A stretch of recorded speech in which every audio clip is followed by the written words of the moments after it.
We are live. Yes, we are live. Clash at the Castle has just gone off the air. Of course, it was the first WWE Stadium show in the UK in 30 years since the famous SummerSlam 1992 event inside Wembley Stadium. And it must be said, it's a show that I thought ultimately, delivered. I thought it was an excellent show. Really enjoyed parts of it. I think it had a real honest-to-God contender for match of the year with the Intercontinental Championship match between Gunther and Sheamus.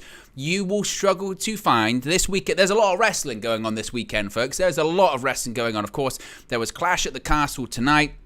Obviously, there's Worlds Collide tomorrow. There's All Out tomorrow. There's a lot of wrestling going on. You will struggle to find a better match this weekend than the Intercontinental Championship match that was on this show. Unbelievable. What a fantastic match. I thought a really good main event. Obviously, the finish that not a lot of people might have wanted when it comes to Drew McIntyre. Ultimately, it was actually the finish I kind of expected.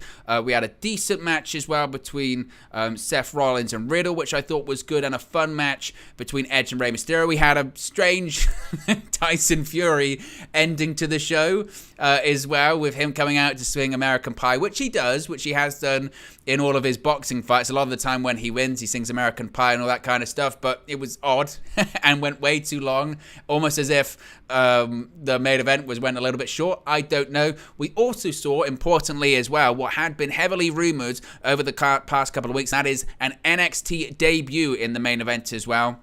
We saw an attempted cash-in. We saw Karrion Kross at ringside. We saw a whole lot of stuff go on in that show, and we're going to get into all of it in this post-show reaction stream. So be sure to smash a like on the like button. Be sure to subscribe bottom right-hand corner, because there's plenty of stuff to get into. So let's get straight into the matches, because I do want to talk about, or I do want to give the appropriate amount of time to the matches that truly do deserve it. Now, before we get into the matches on the main card, it must be said, there was a match on the kickoff show that had Madcap Moss teaming up with the Street Profits, of course, Angelo Dawkins and Montez Ford.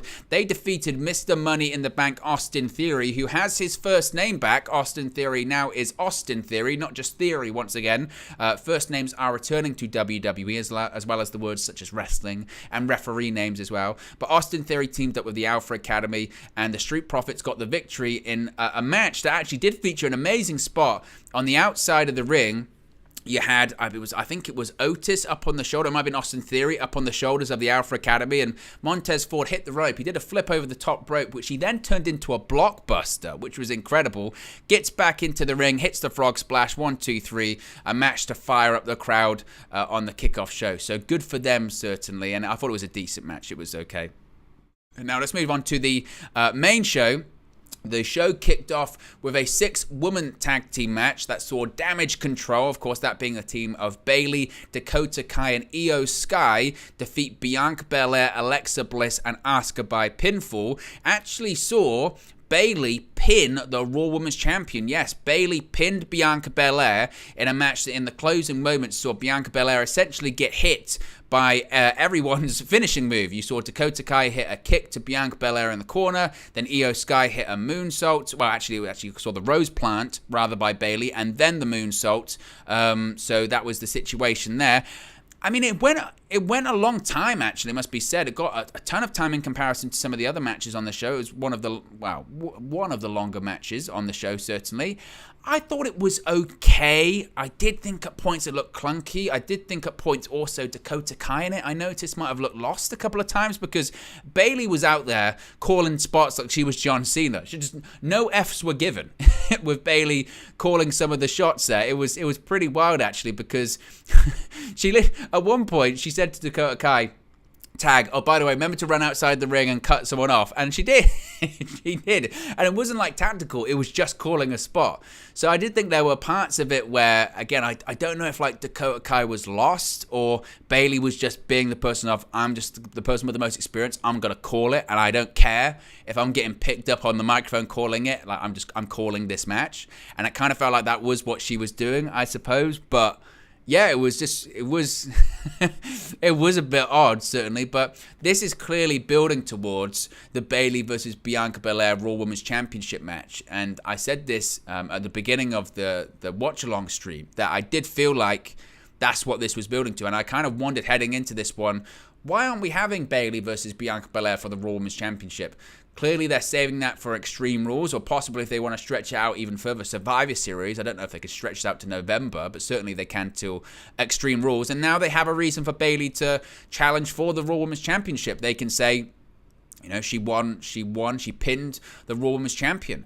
And from a booking perspective, it kind of does make sense, I suppose. Bianca Belair was protected enough in the sense of she took everyone's finish before Bayley pinned her. Like, it took 3 people's finishing moves to pin her.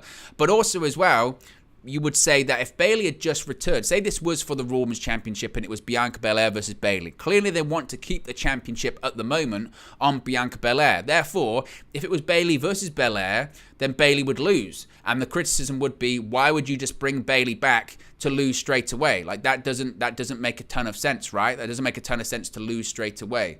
So I think that's smart booking, I would say, from WWE, from their perspective. So Bayley gets the victory by pinning Bianca Belair, and again, it could certainly lead, I think, to absolutely, it's going to lead to a Raw Women's Championship a match in the future, no doubt about it. Certainly. We then moved on to a match which is in a really difficult position on the show.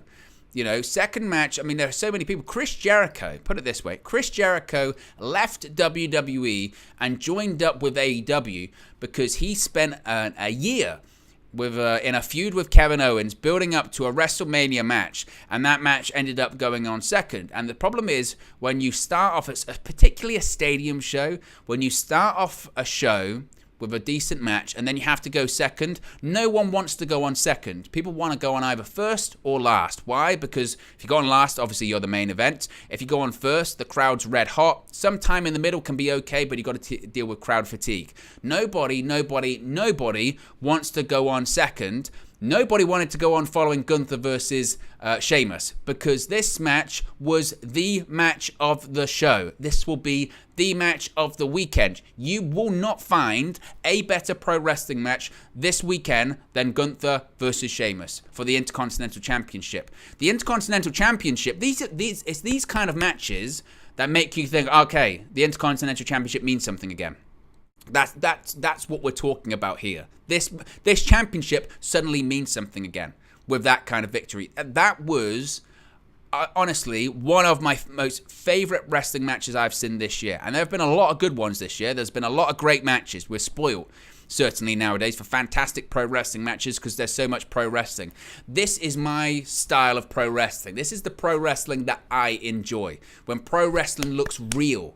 Okay, and don't get me wrong, I don't want to make this about, AEW. I don't want to make this about Will Ospreay or Kenny Omega or the Lucha Bros or that style of wrestling. I'm not against it, but this was my kind of pro wrestling where I'm watching it, I'm engrossed in it, stuff looked like it hurts, I'm wincing, I'm grimacing, and I'm believing that that here are two strong, tough guys beating the hell out of each other because they want to win a championship. How novel is that?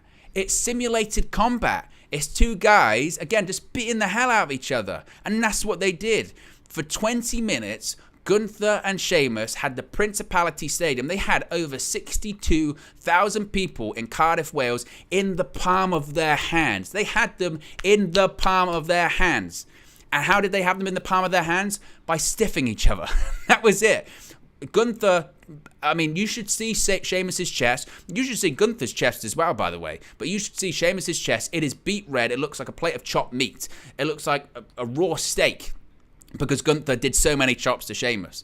And Sheamus, look, let's face it, I know that it's in the UK, so Sheamus is going to be the babyface, but they're both European wrestlers. So they both could have got positive reactions. But Sheamus, Drew McIntyre probably wins it for, babyface performance of the night because he was beloved and against the American heel, the Universal Champion that's been the champion for over two years. But the performance by Sheamus, the match, the reaction after the match as well. Sheamus' performance was so great, and it kind of just felt like as well just an appreciation for all of the work he's done in his career. It felt like as well, to be honest.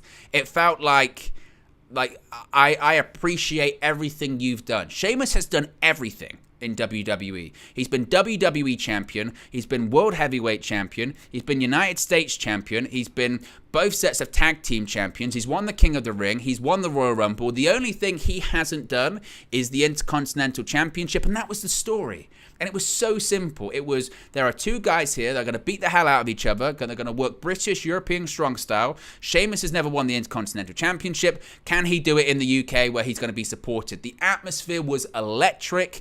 It was a match that everyone wanted to see, and it delivered.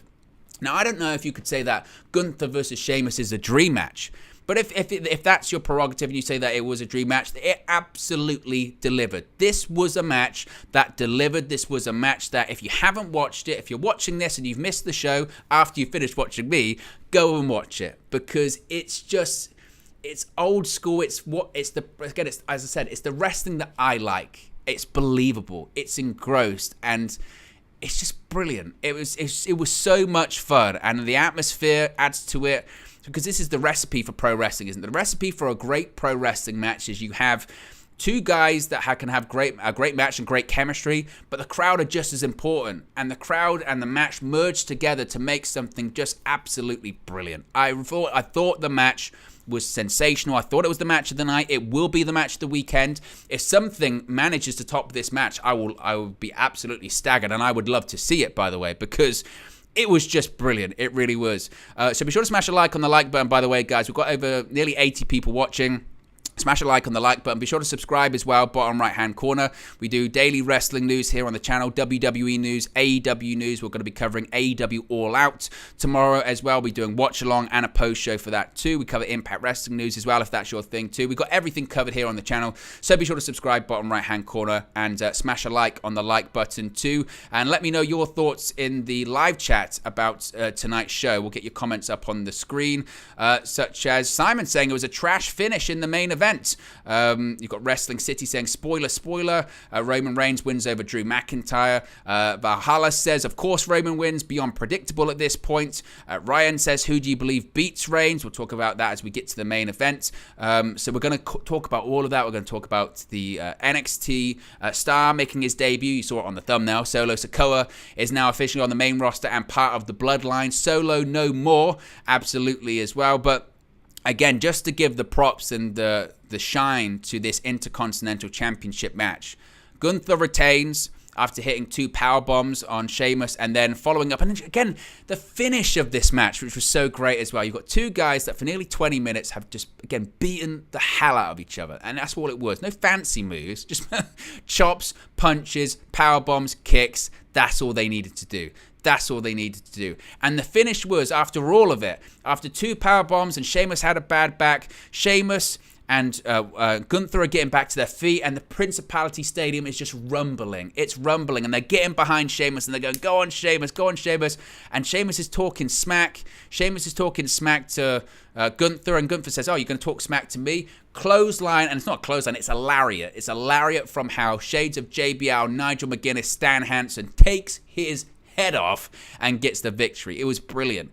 And it must be said, before the match as well, we saw the return of Imperium, because of course Gunther always accompanied by Ludwig Kaiser, but Ludwig Kaiser also introduced Giovanni Vinci. Yes, is now back also with Gunther. So Imperium is back together. Of course, the former Fabian Eichner is then all back together. So it would appear that Imperium is now on the main roster as well. And it would appear actually that this feud will now continue, because we've got a perfect balance of numbers. We've got Gunther, Ludwig Kaiser, and Giovanni Vinci. And we've now got Sheamus and the Brawling Brutes, that being Ridge Holland and Butch. Maybe we'll see the return of the Pete Dunne name at some point in the future as well. But that would balance out quite well. So again, major props to both guys, because I thought it was the match of the night, and it will be the match of the weekend. Absolutely. I thought it was just sensational. Absolutely sensational. It was fantastic. Really enjoyed that match, and again, credit to them both.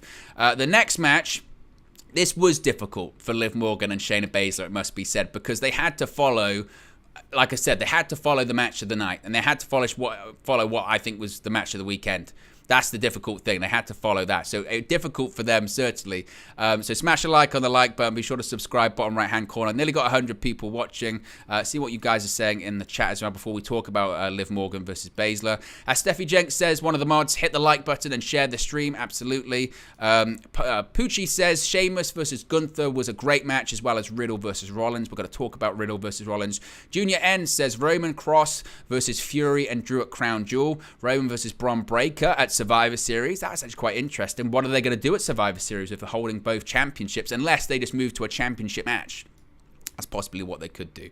But yes, Liv Morgan versus Shayna Baszler was next. Now, I mentioned when I started talking about the Gunther versus Sheamus match that they were in a really difficult position because nobody wants to be second on the show. Nobody wanted to follow that Sheamus versus Gunther match because you couldn't. You absolutely couldn't. And it was always going to be difficult. The crowd was going to be flat. The crowd was going to be exhausted because the way that wrestling works is when you've got a crowd that was that red hot, they have to be built back up. There has to be a match where they regain their breath. And unfortunately for Liv Morgan and Shayna Baszler, it was this match. But what I will say about both of them is I thought they did a good job. For the difficult position that they were in, I thought they did a fairly decent job. Liv Morgan gets the victory by hitting a couple of moves on Shayna Baszler. The story they told is basically Baszler dominating Liv Morgan throughout the majority of the match, trying to lock in the Kirifuda clutch, trying to lock in an armbar. She couldn't, essentially, towards the end because Liv Morgan had damaged Baszler's arm, and Liv Morgan gets the pinfall victory in a match that went just over 10 minutes. Again, it's not going to be a match coming out of this weekend that people remember and talk about and go, hey, that Liv Morgan match was great, or that Shayna Baszler match was unbelievable. They're not going to talk about that, but I think it's a credible victory for Liv Morgan. I think Michael Cole, who again, by the way, Michael Cole under Triple H is something else. I've been saying this for such a long time. Michael Cole is not a bad commentator. And all of these years that people gave Michael Cole criticism, or they said Michael Cole was a terrible commentator, Michael Cole wasn't a terrible commentator.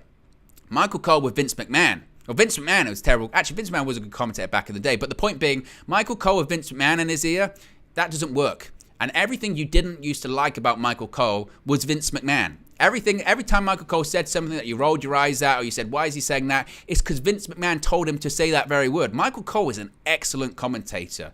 And Michael Cole, without being overly produced in his ear, is fantastic. And at points again tonight, particularly in that main event with Reigns and McIntyre, but also in that match between Gunther and Sheamus, I thought Michael Cole was absolutely brilliant. His energy, his passion, he's getting up from the table. Pat McAfee has clearly rubbed off on him, and I thought he was brilliant. But Michael Cole in the Liv Morgan match did a good job of putting over Liv, actually saying, look, she's defended the championship twice, one against Ronda Rousey in front of 50,000 people in Nashville at SummerSlam, and her next defense was in front of 60,000 people, or over 62,000 people at the Principality Stadium in Cardiff, Wales. Basically saying, two tough opponents, Ronda Rousey, Shayna Baszler. She's won twice. That ain't bad. Now, as far as what the future will be for Liv Morgan, you would think it's going to be Ronda Rousey again, maybe. I want to see. This is what I want to see. They've got the Women's Tag Team Championships back now. They've got a bizarre team in Raquel Rodriguez and Aaliyah being the Women's Tag Team Champions. I want to see Ronda Rousey and Shayna Baszler team up. Have them team up and win those Women's Tag Team Championships. Have them beat everyone and make those Women's Tag Team titles mean something. That is the best thing, I think, for them right now. Have them be this badass tag team that nobody else can beat. And then bring back Sasha Banks and bring back Naomi and have that match. Have that tag team match. Or bring back Sasha Banks and Naomi, have them as single stars. Have Liv Morgan face Sasha Banks. Have Sasha Banks said, yeah, I walked out as a tag team champion. I'm going to walk back in as a SmackDown Women's Champion. That's how you get something going on SmackDown. But I think the best thing for Ronda Rousey and Shayna Baszler is for them to be a tag team. Win the Women's Tag Team Championships. Again, make those tag team titles actually truly mean something. I think, personally, my opinion, that's the way to go. Let me know what you think in the live chat. Be sure to smash a like on the like button. Got nearly 100 people watching. Let's see if we can get to 50 likes. Let's see if we can get to 50 likes. And let's do a quick subscriber check as well, actually. See if we'll put a target for this stream too. Because we hit our target in the match view. United Venus in the watch-along stream. We're currently on 7,327. Let's see if we can get to 7,340. So if you haven't already, be sure to subscribe, bottom right-hand corner. We only need 13 subscribers to hit that number. So if you haven't already, be sure to subscribe, bottom right-hand corner. Let's move on and talk about the next match after the SmackDown Women's Championship match, which was the tag team match between Edge and Rey Mysterio facing off against the Judgment Day. Now, it's not going to be necessarily the match itself that people are going to be talking about when it comes to this one. The match itself wasn't anything particularly special. I thought it was fun. I think it was fun. I just see in the chat there, actually, Rian says the same thing here. Edge match was really fun. Interesting to see if Dominic joins Judgment Day now after that ending. I agree with what Rian is saying there. I thought the Edge match was fun. You know, it wasn't anything classic. Every match at this point for Edge kind of feels like the sort of retirement tour match. Not to say that Edge isn't good shape or Edge can't go, but Edge was so over tonight, so over. The crowd in the Principality absolutely loved him. He was super over, and it felt like, a bit like, I remember Edge, after that match he had against Damian Priest in Toronto a couple of weeks ago, he got on the mic after the show and said, I'm probably going to retire next year, basically. You know, I've came back, I did this on my own terms. I think we're coming to Toronto in August of next year. I'm going to do that match and then I'm going to retire. That's what I'm going to do. And this felt like a bit of a goodbye, honestly. The way he was being cheered and all this kind of stuff. Every match kind of feels like a bit of a retirement tour for Edge at the moment. But the match itself I thought was fun. The finish saw Dominic Mysterio get involved, actually. He gets involved. He tripped up Finn Balor. Balor then is on the middle rope. Rey Mysterio hits the 619 into a spear by Edge. Edge pins Balor, gets the victory. Edge and Rey Mysterio then are celebrating after the match. Dominic Mysterio has a look on his face that he's not happy. Remember, going into the match, he said to his dad, I'm not happy that you're teaming with Edge. Why are you teaming with Edge? Why aren't you teaming with me? And Rey sort of said, well, I'm teaming with Edge. This is Edge's issue as well. We're going to beat the Judgment Day. This is what we're going to do. And frankly, you've been getting chased around by Rhea Ripley for the last couple of weeks, which I'm sure people would enjoy. But, you know, we've got to win the match. So after Dominic Mysterio helped them win the match, and they're celebrating after the match, he looked a bit perturbed, and Edge is sort of talking to him, going, come on, man, why are you looking a bit upset? We just won. Me and your dad, we won, and you helped us. You tripped up Finn Balor. What's going on? And what did Dominic Mysterio do? He kicked Edge straight in the balls, right between the legs, a right low blow. Dominic Mysterio kicks Edge right where it hurts and turns heel. And to be fair, the crowd popped. They went, whoa, what's going on? Dominic Mysterio just turned heel. But that was just the beginning of the heel turn. The heel turn continued because it gets worse. The crowd responded to that and went, maybe it's just Dominic Mysterio being unhappy with Edge. Dominic Mysterio has turned full heel, because if that's sort of the beginning of the heel turn, how do you really cement your heel turn? You attack your own family. You attack your own dad. And that's exactly what Dominic Mysterio did. After kicking Edge right in the nuts, he then clotheslined his own father, which, in fairness to those that booked it, in fairness to Triple H, in fairness to those that pitched that angle, the Principality Stadium absolutely exploded when he did it. Absolutely exploded. He clotheslines his dad, he rips his shirt off, and he walks to the back. And suddenly, I'm still not sure I can take Dominic Mysterio totally seriously. What kind of heel is he going to be? He's not going to be a badass heel. He's been getting his ass kicked by Rhea Ripley for the last 2 or 3 weeks. So is he going to be sort of a chicken you-know-what heel sort of thing? Maybe. I don't know. Is he going to join Judgment Day? I don't know, because this is the thing, he just cost Judgment Day the match. So that's not the actions of someone that's going to join that group. But when he turned heel, you had Finn Balor and Damian Priest and Rhea Ripley all laughing in the corner, pointing and saying, ha ha ha, see, he just kicked Edge in the balls and he just attacked his dad. That's kind of on us. So you do feel like this story clearly is continuing. And as I said before, I do feel like we're building towards Edge, Beth Phoenix, and Rey Mysterio versus Damian Priest, Finn Balor, and Rhea Ripley. I think we're moving in that direction. How Dominic Mysterio plays into that, I don't know, because I don't see him joining Judgment Day unless. But booking wise, it wouldn't make sense. Why would you cost the faction you're just about to join the match and then join them the next or Monday on Raw? That to me doesn't make any sense. So I thought the heel turn was well executed. I thought it was almost a smarter way to do it, because I think people expected it in the match. I think people expected Dominic to turn heel in the match, cost them the match, side with Judgment Day, but he didn't do that. He left a bit of ambiguity, and frankly, the way that he did it was more surprising, so it generated a bigger and better reaction out of the audience in the Principality Stadium. So I think that was executed really well, and as I mentioned, for a match that was just over 12 minutes, I thought it was fun. I thought it was fun. I don't know, again, if we're going to build to a match between Rey and Dominic. When? I mean, you would think that Rey would want it at a bigger show, not Extreme Rules. Maybe Survivor Series, I guess. But I don't know where they're going with it. That does feel... It was interesting. Again, I think people thought it was probably coming, but I thought it was well done and well executed by WWE. Be sure to smash a like on the like button. Got over 140 people watching. Be sure to subscribe as well, bottom right hand corner. As I mentioned, we're only 17 subscribers away from the target in this stream. We're going for 7,340. Only 11 away, so you could be possibly the 7,340th subscriber to the channel. See what you guys are saying in the chat as well. Jared says, I think Dominic and Rey will just have a side thing. Edge and Rey seem like a one-off type of thing. Lee Harris says, will WWE do a show at Wembley Stadium or the Amex? The Amex is a bit of a one out of left field. Wembley absolutely could happen in the future.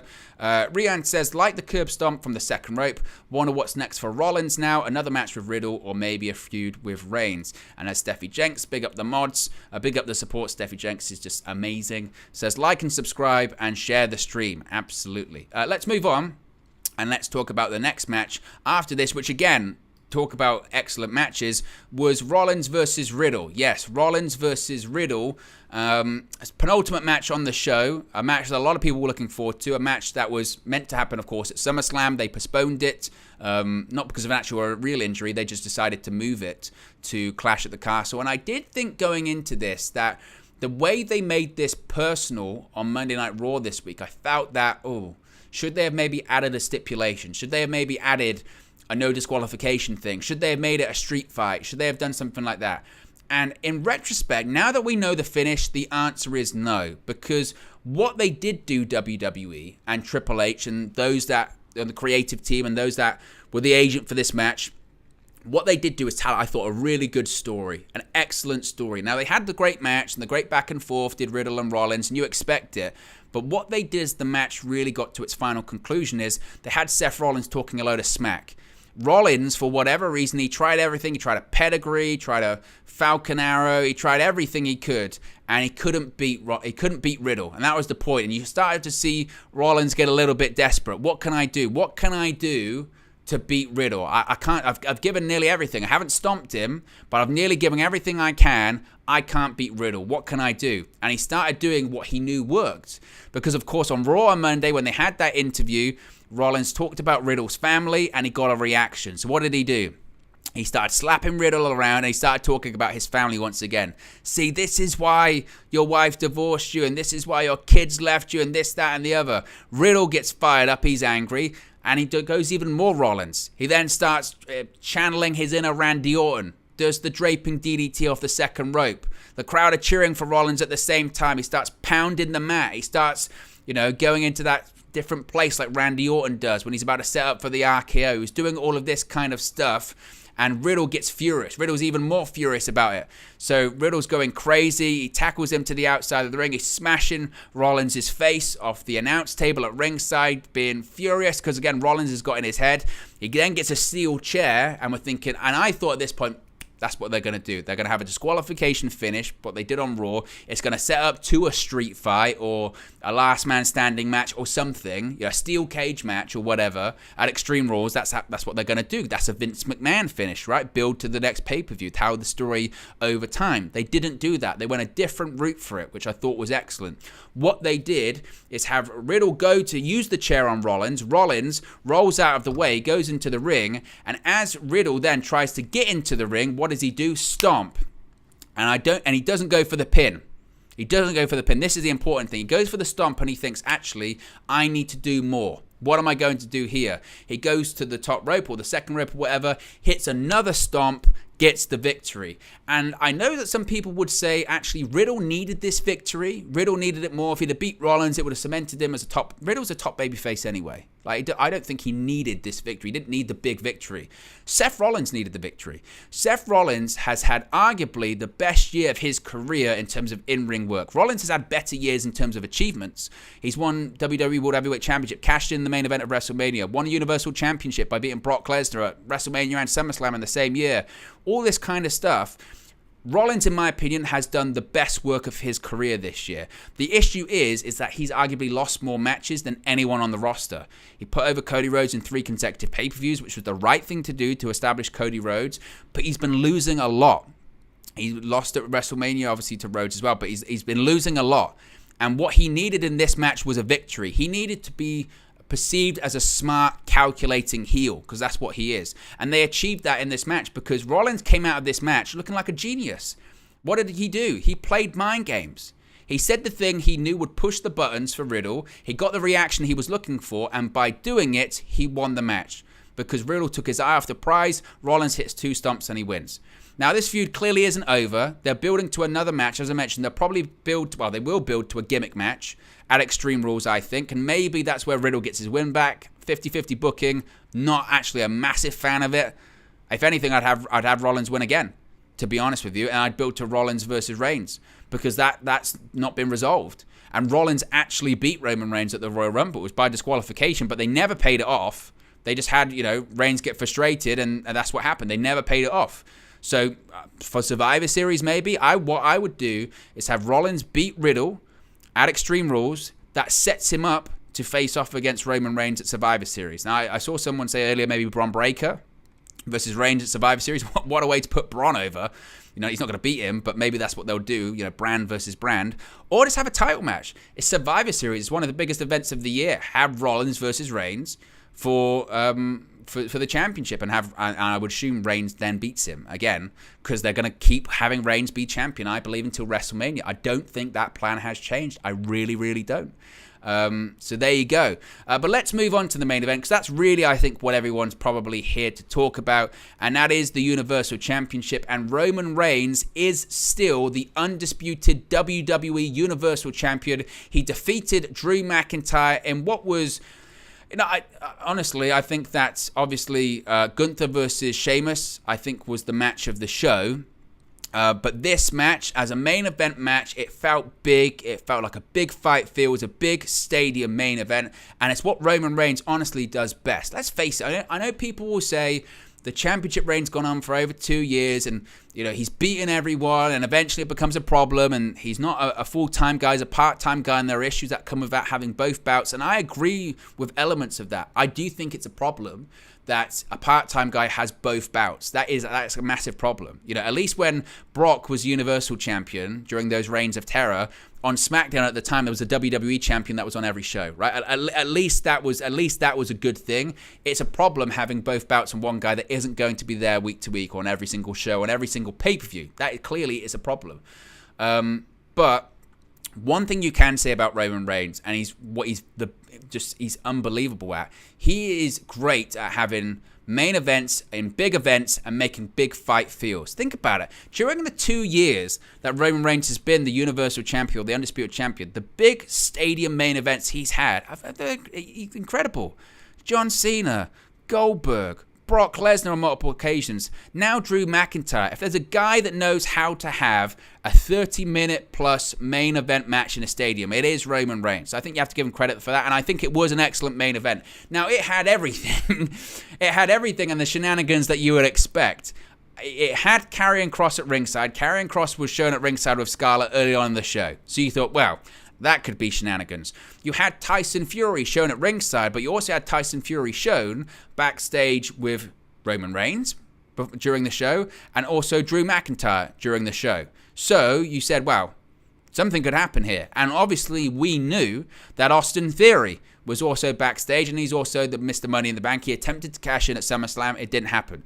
I really did, and we had heard rumors heading into the show. We had heard that WWE was legitimately, actively considering to have Roman Reigns drop the championships. There were serious considerations of maybe now is the time. Maybe now is the time to do it. Should we do it now? You know, he's been the champion for over 2 years, but it's Drew McIntyre. It's in front of 62,000 people inside of a stadium in his home, you know, not Scotland, but in the UK. If there was ever a time, maybe now's the time. What other person on the roster could legitimately beat Roman Reigns and be a viable person to...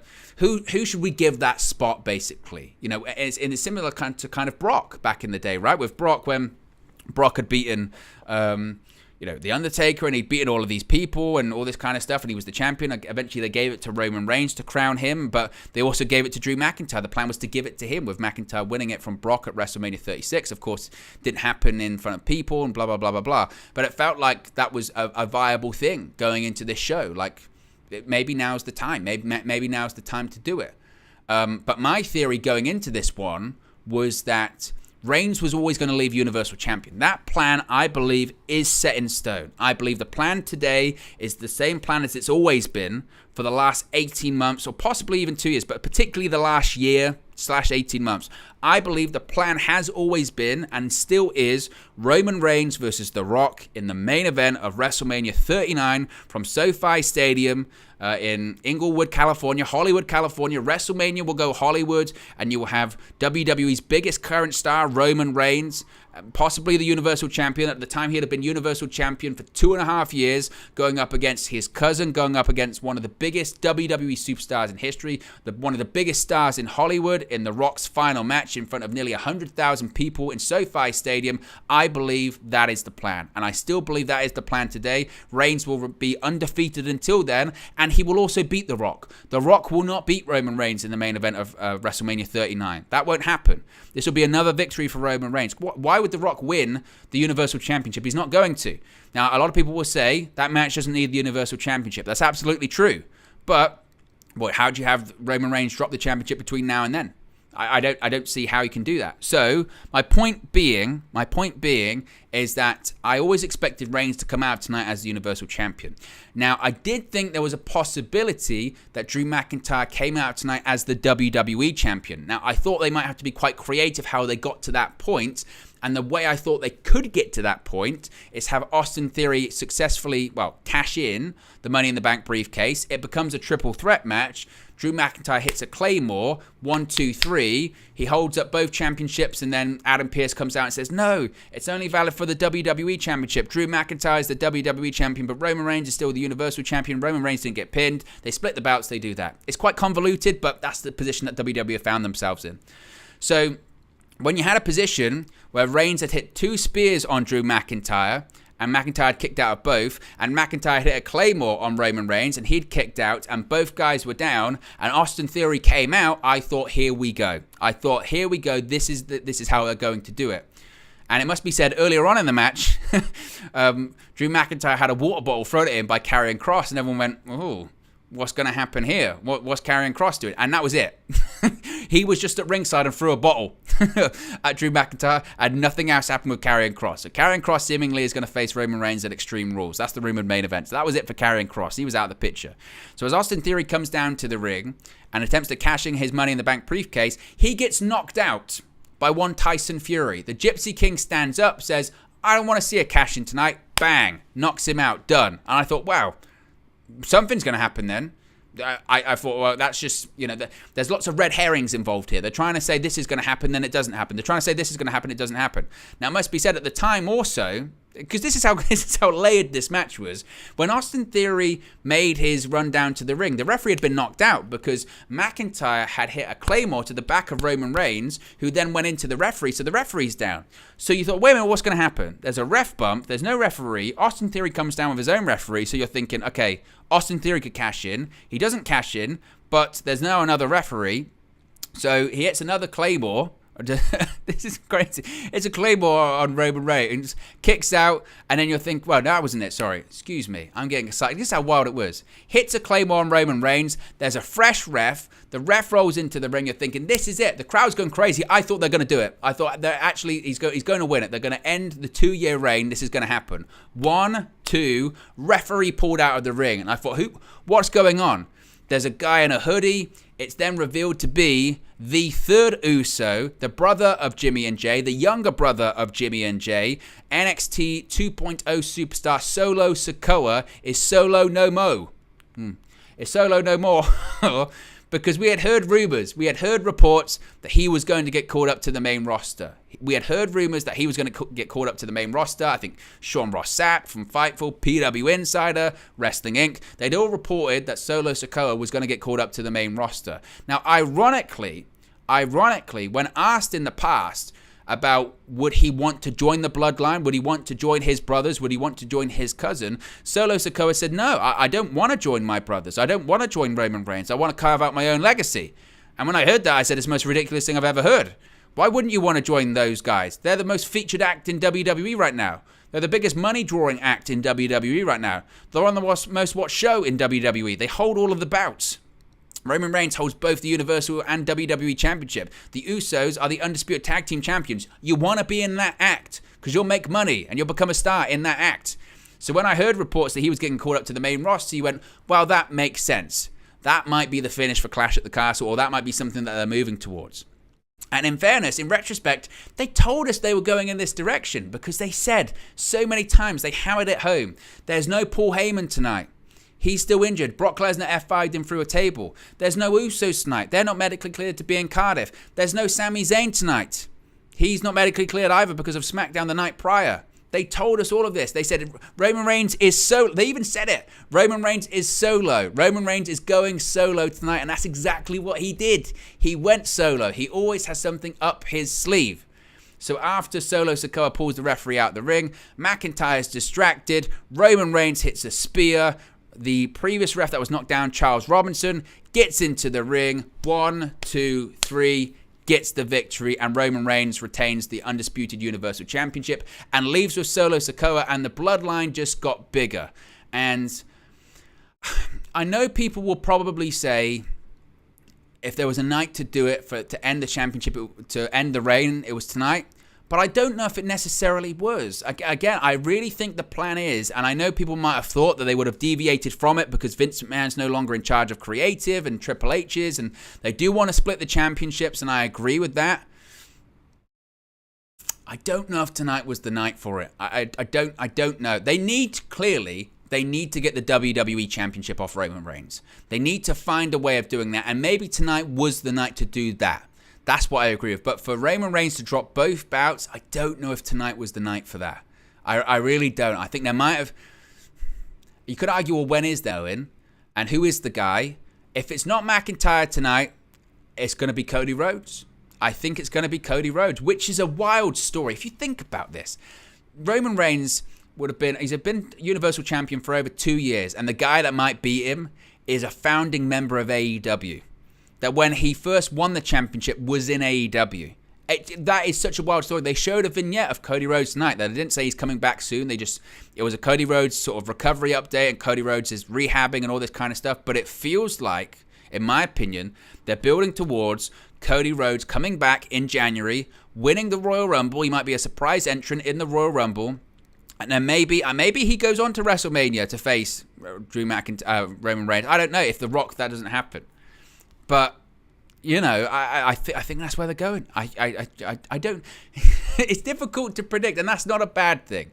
That isn't a bad thing. And again, I thought in terms of Roman Reigns matches, I think all of Reigns' matches are very good. I do. And I think if you look at his championship reign in totality, the championship matches he's had have been very, very good. And again, I thought he put on another very good main event. But this was really... I felt one of the first ones that I truly believed at points he was going to lose. It's particularly that finish. When they had what they had with Austin Theory coming out, getting knocked out by Fury and the ref bump and all that kind of stuff, and Reigns then getting hit by the Claymore and the fresh ref coming in, I thought they're going to do it. They're going to do it, and the place is going to go crazy. And I wasn't even thinking about Solo Sikoa. I thought they're going to pull the trigger. They're absolutely going to pull the trigger. And that's good wrestling. That's good storytelling. And I credit WWE and I credit Triple H for, you know, making you believe that it could happen. Now, again, when Reigns faces Karrion Kross, that will be the thing. If Triple H, think about it, if Triple H has Karrion Kross defeat Roman Reigns for the Universal Championship at Extreme Rules in Philadelphia next month, that would be mental. Because that isn't the time. If they have the guy end Roman Reigns' undefeated run and Universal Championship reign, a guy that was released, because he was wrestling as a gladiator, like that would be insane. Because then you would say, well, actually, then you should have put it on. You should have put it on McIntyre. That was the time to do it. Now, again, they could do a situation going into Extreme Rules where it's just for the WWE Championship. That might be the way that they do it. But I would be stunned if they went in that direction. I would be absolutely stunned if they went in that direction. But as I said, you are running out of people who could be the person to defeat Roman Reigns. It's difficult to judge. Very difficult to judge right now. And then the show ended with Tyson Fury then got in the ring and he squared off with Roman Reigns. And I thought, okay, they're going to say it's Roman Reigns versus Tyson Fury for the Undisputed Universal Championship at Crown Jewel number 25 or in, sort of thing. I thought, they're going to do that. There's going to be a lot of money. They'll get a lot of buzz. They'll do a kind of screwy DQ finish because Fury can't lose because he's undefeated. And Reigns can't. He's not going to lose the Universal Championship to Tyson Fury. I thought they're going to do that. Reigns shakes Fury's hand and he leaves with Solo Sikoa. And I thought, right, they're going to finally pull the trigger on that McIntyre versus Tyson Fury match that's been teased for like 2 years throughout the pandemic and all that kind of stuff. That's what they're going to do. I thought, okay, I get it. That's what they're going to do. Instead, they just had Tyson Fury sing. Now, I know Tyson Fury does that, and he has done it after all of his boxing fights. He sings American Pie, or he sings whatever. That's what he does. Oh, I Don't Want to Miss a Thing by Aerosmith. He's done it on several occasions, but that's after he's won a World Championship boxing fight, and people have paid to come to see him. It wasn't the right environment, and I understand sending the crowd home happy, but I don't think they needed to be sent home happy. Were they disappointed that Drew McIntyre didn't win? Yeah, but they weren't rioting. They were just happy they saw a stadium show for the first time in 30 years. They were happy that they saw an excellent show. I don't think they cared particularly. They weren't going to riot. They weren't going to tear up the Principality. They didn't need Fury to sing, really. They could have had Fury come in, say, Drew McIntyre, you were unlucky, but you're a Scottish warrior, and I know in the future you'll be Universal Champion again, and give everyone a standing ovation and give Drew McIntyre the mic and say, thank you. It wasn't tonight, but I promise you in the future I'll win those championships from Roman Reigns. And that would have been it. We didn't need to hear American Pie. We didn't need to hear Drew McIntyre start singing Oasis when he said Sweet Caroline as well. He just brought out Don't Look Back in Anger. It was odd. And it was odd. It was just an odd finish. It was an odd ending to a show that I did think was very good. Again, I thought the main event delivered. It felt like a big match main event. I thought Rollins versus Riddle was good. But the match of the show, clearly, and the match of the weekend is Gunther versus Sheamus. That is a match that, again, if you haven't watched it, go and watch it. It's sensational. If you like hard-hitting, strong-style pro wrestling with an excellent crowd, watch that match. That match did the lineage of the Intercontinental Championship justice. It was tremendous. Absolutely brilliant. So I recommend you to go watch that match. I also recommend to smash a like on the like button. We've got over 130 people watching. Let's see how many likes we can get to. Be sure to subscribe as well, bottom right-hand corner. We hit our target. Yes, we hit our target. Amazing. Thank you so much. Of 7,340. Let's see if we can get to 7,350. Only 9 subscribers away from that goal. So if you haven't already, be sure to subscribe, bottom right-hand corner. Smash a like on the like button. As I mentioned, guys, we do daily news videos talking about all things WWE, AEW, Impact Wrestling. You name it, we cover it here on the channel. Plus watch-alongs and everything in between. So be sure to smash a like on the like button. Be sure to subscribe, bottom right-hand corner. Let me know your thoughts on Clash at the Castle in the comment section below. And I'll speak with you again very soon. I'm out of here. Have a good one. I'll see you later. Peace.